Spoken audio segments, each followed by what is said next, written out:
Thank you. Good morning. We're here in Plaza Moriones. Thank you, Lord, at nakikisama ang panahon. Sana hanggang mamaya. Kapila kami for registration. No, Ben. Thank you po. Thank you so much. This Verification and distribution area. For joining us, residents of Fuji. Finally, under the rainy season. Wow, you guys will show up umulan. Oh. Kaya? Your winning shots, of course. Start na. Tapos ang theme is reflections. Misplaced your Charot, hindi yun. Mali. Check your Nagkakatamaran na kami. Wala pang kalahati ng araw para na akong basang sisiw. Sobrang init kasi sa labas. Kaya, nandito muna kami nagpapalamig sa Starbucks. At least, Starbucks Intramuros. Hindi makukontent ko yata kayo. Puro pagkain, tsaka mga side trip, hindi yung mismong photo. Ang theme kasi today is reflection.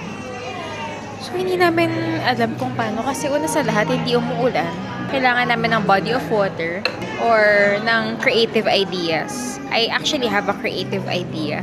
Pero hindi ko pa alam kung paano i-execute. Ang naiisip ko, gusto ko sana ng marang dalawang kalesa na magkaharap sa isa't isa. Mga ganun.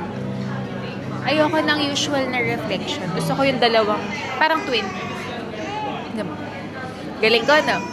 So, we have until 6 p.m. We're back to our original agenda today. The photo walk. Tignan natin kung gaano tayo ka-inspired today.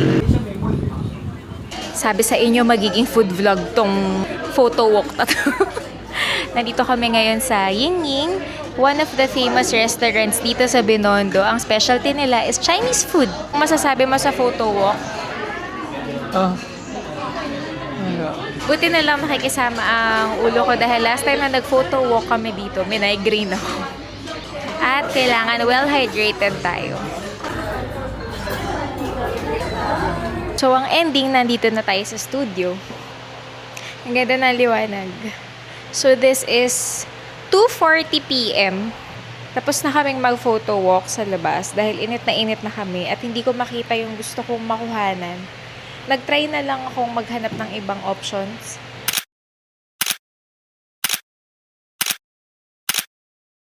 Every day has a story until the next.